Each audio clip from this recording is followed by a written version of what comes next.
नमस्कार सभी प्यारे साथियों को। कुछ दो तीन बातें बोलूँगा और उसके बाद नो किचकिचबाजी इस वीडियो को शुरू कर देंगे। छोटा ही वीडियो है, बहुत ज़्यादा इंपॉर्टेंट इन्फॉर्मेशन देनी है। कैसे फिजिकल होने वाला है उसके बारे में, और सेकंड लिस्ट कब आएगी इस टाइप की चीज़ों के बारे में, और जो फाइनल कट ऑफ है जिसमें पिछले वाले वीडियो में थोड़ा डायलेमा था उसके बारे में कि क्या है क्या नहीं है। देखो दोस्तों, एक सीधी सी बात कहूँगा, ज़्यादा कुछ कहूँगा नहीं, कि मैं या कोई भी यूट्यूबर या बिना यूट्यूबर भी अगर लाइफ में आपको डिमोटिवेट करता है तो बिना उसको एक भी शब्द बोले उसको इग्नोर कर दो। जो कामनेस है ना वो सुपर पावर होती है। अगर आप उसको गाली गलौज कर रहे हो दैट मीन्स आप फ्रस्ट्रेट हो रहे हो, मतलब वो सक्सेसफुल हो गया आपको डिमोटिवेट करने में। तो आप एक चीज़ समझ लो, कोई भी हो, मैं अपनी भी बोल रहा हूँ, मैं या कोई भी, अगर बंदा कोशिश भी करता है उल्टा सीधा वीडियो बना के या कुछ करके डिमोटिवेट करने की, और आपको लगता है कि वो डिमोटिवेशनल है, तो उसको जस्ट इग्नोर कर दो। कोई दिक्कत ही नहीं है उस चीज़ में, ठीक है।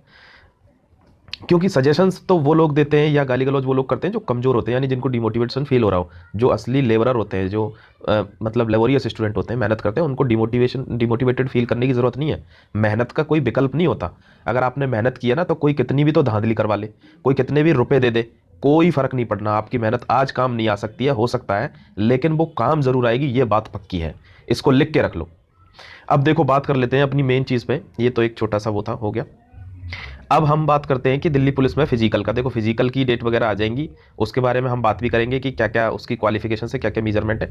उसके बाद आपको ये सबको, देखो ये तो सबको पता है कि जो पीईटी एग्जाम होता है, फिजिकल एंड एफिशिएंसी टेस्ट, उसके कोई मार्क्स नहीं होते। मेडिकल के भी कोई मार्क्स नहीं होते। ये क्या होता है, ये जस्ट क्वालिफाइंग नेचर के एग्जाम्स होते हैं, आपको क्वालिफाई करने हैं। उसके बाद वो जो फाइनल मेरिट लगती है ना, वो उन कैंडिडेट्स की लगती है जो क्वालिफाई करते हैं। तो अब लोगों को हल्का लगता है कि फिजिकल है, ये 1600 मीटर ये वगैरह, चलो वो तो मैं बताऊंगा कि क्या क्या चीज़ है इसमें। लेकिन आपको एक चीज़ ध्यान रखनी है कि इतना आसान भी नहीं होता है। वहाँ बहुत सारे बच्चे आएंगे, आपको पता है ना, 68,000 के लगभग बच्चे आएंगे। तो अब इनमें से 10-12 हज़ार लोग ही फिजिकल कर पाते हैं, सारे लोग नहीं कर पाते। क्योंकि कुछ है मित्र लोग वो तंबाकू डाल के तब दौड़ करते हैं। तो इसमें साफ लिखा हुआ है, मैं दिखाऊंगा अभी, कि किसी भी टाइप का नशा वगैरह ये सब आपको रिजेक्शन का कारण बन सकता है। तो ऐसी कोई गलती ना करें। अगर गांव में दौड़ भी रहे थे तंबाकू दबा के, तो अब ऐसा नहीं करना है। अब चने ही खाने हैं, चने खा के स्टेमिना बिल्डअप करके दौड़ना है बस, ठीक है। अब देखो, इसमें थोड़े बात कर लेते हैं दिल्ली पुलिस भर्ती फिजिकल एज हाइट क्वालिफिकेशन। वो इसके चक्कर में थोड़े लोग कंफ्यूज थे, तो इसलिए बता देते हैं इसमें। देखो, नोटिफिकेशन में आपको सब कुछ बता दूंगा, सारी उसके लिए है। ये जनरल, ओबीसी, एससी, एसटी, सारी उनके लिए, मतलब देखो दोस्तों, ये सारी कास्ट के लिए है। जनरल, ओबीसी, एससी, एसटी, जो भी मतलब कैटेगरीज हैं, सब कैटेगरीज के लिए है। और हम देखेंगे अब कैंडिडेट वाइज कैसे, कि हाइट आप अगर जनरल कैंडिडेट हैं आप, तो जनरल या ओबीसी कैंडिडेट है तो 170 सेंटीमीटर। क्योंकि एक बंदे ने वो किया था, मैसेज किया था, मतलब वो कमेंट किया था कि सर मेरी 169 है हाइट, तो क्या कोई एडजस्टमेंट हो जाएगा। तो देख लो ना यार, ये फंडामेंटल जो फिजिकल स्टैंडर्ड्स हैं वो उन्होंने पहले ही मेंशन किए हुए हैं। आपकी चेस्ट एक्सपेंशन और विदाउट एक्सपेंशन 81, एक्सपेंशन 85, ये होनी चाहिए। ये मतलब कहते हैं कि रेडीमेड स्टैंडर्ड है, ये होना ही चाहिए। अब अगर आप शेड्यूल कास्ट से यानी एससी से बिलोंग करते हैं तो 170 के लगभग आपकी हाइट जरूरी है, 170, ठीक है। चेस्ट सेम है। For candidate belonging to ST के लिए 165, और वैसे जो हिली एरियाज हैं, गोरखा, कुमायूं और ये डोगरा वगैरह, मराठा, उनके लिए 165, ठीक है। तो ये स्टैंडर्ड है, आप ध्यान रखना है इसको पहले भी मेजर करवा सकते हो आप चाहो तो। उसके बाद हम आते हैं, जैसे अपने जो फॉर्मरली जो एक्स एम्प्लॉयज़ हैं या वो हैं, उनके लिए भी 165 ये हाइट।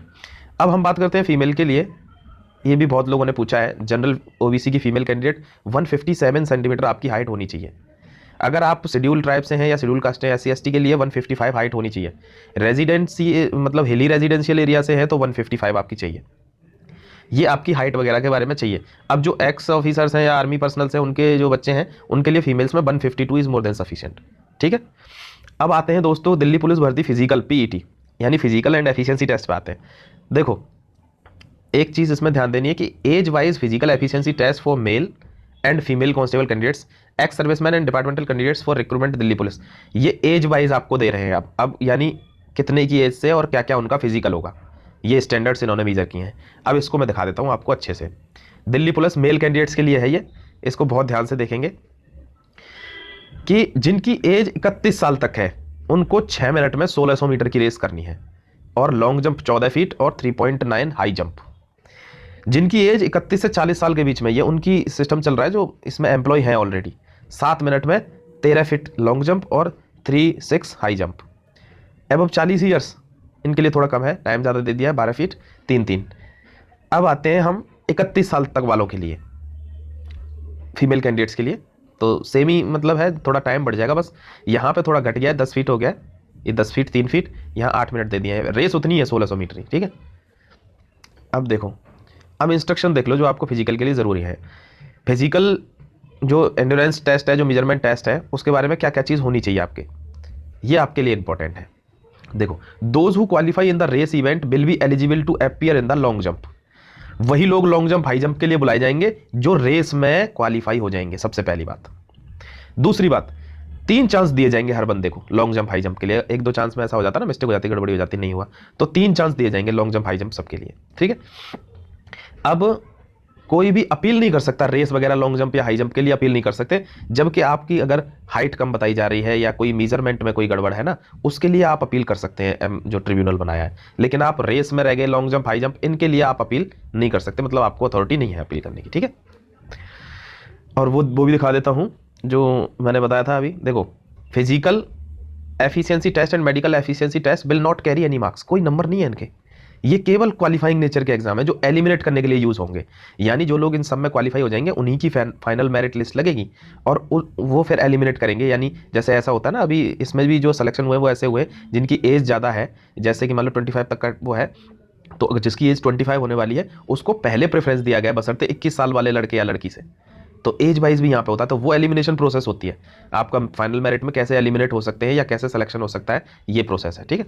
देखो, ये उनके लिए है दोस्तों जो अभी मैंने बताया था कि use of drugs during physical endurance is prohibited. कोई भी तरीके का जो ड्रग्स वगैरह, तंबाकू, खैनी, चैनी, सिगरेट, बीड़ी, मसाला, कुछ भी नहीं चलेगा, आपको अच्छे से जाना होगा उधर, ठीक है।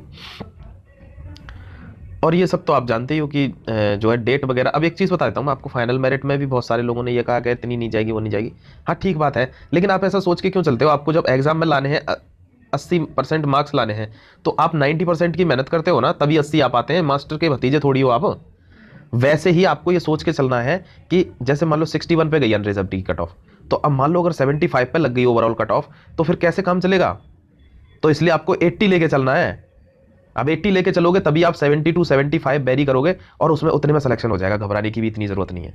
लेकिन 72 75 लाने के लिए आपको सोचना यही है कि 80 तो कम से कम होने चाहिए, इस टाइप से फिजिकल तैयार होना चाहिए। मतलब वहाँ एलिमिनेशन का प्रोसेस जो है वो आप 0 एरर ऑफ मार्जिन लेके चलो ना, ठीक है। अब एक चीज़ बता देता हूँ, डेट की ऐसी थोड़ी थोड़ी खबर मिली है कि ये हो सकता है आपका 27 अप्रैल की बोल रहे हैं कि अब इससे शुरू हो सकते हैं फिजिकल। तो इससे शुरू हुए तो फिर अप्रैल और मई में होंगे फिजिकल, तो उसी हिसाब से आपको रेस करनी है। जिन लोगों को ये लगता हो ना कि भाई मेरे को मतलब अभी रेस शुरू नहीं किया या मैं डाउट में था, या तो वो लोग धीरे धीरे दोनों टाइम रेस करना शुरू करें, सुबह शाम दोनों टाइम। चने से स्टेमिना बढ़ता है, पर्सनली बता रहा हूँ, इसलिए चने का यूज़ करें, ठीक है। चलो दोस्तों, और वो अगर कोई डिमोटिवेट करता है तो डिमोटिवेट नहीं होना, सीधी बात खत्म। अपने आप पर भरोसा रखना है, अपनी मेहनत पर भरोसा रखना है। चाहे कोई दुनिया में जाके कितने भी पैसे दे दे, कोई कितनी भी जुगाड़ लगा ले, कोई कितनी भी धांधली करवा ले, ईमानदार आदमी को कोई रोक नहीं सकता। वो आज नहीं तो कल सक्सेसफुल होगा ही, यानी सक्सेस मिलनी ही है, ये श्योर होता है, ठीक है। अपने आप पर भरोसा रखें और जम के मेहनत कर दें, आपका सिलेक्शन पक्का है। Thank you very much. माफ़ करना दोस्तों, मैं वो वीडियो में ये बताना भूल गया था सेकंड लिस्ट जारी होने के बारे में, कब आएगी नहीं आएगी, तो मैं उसमें वो भूल गया था। तो मैं यहाँ बता देता हूँ, मैंने थोड़ा सा सेक्शन बाद में अपडेट कर दिया इस वीडियो में कि सेकंड लिस्ट आने के ना 80% चांस हैं, लेकिन ये तब आती है जब इन लोगों का फिजिकल हो जाएगा ना, उसके बाद जो लिस्ट विस्ट लग जाएगी, उसके बाद आती है सेकंड लिस्ट। तो उसके लिए आपको पेशेंस रखना पड़ेगा, वो थोड़ा टाइम लेगी, ठीक है। So thank you very much.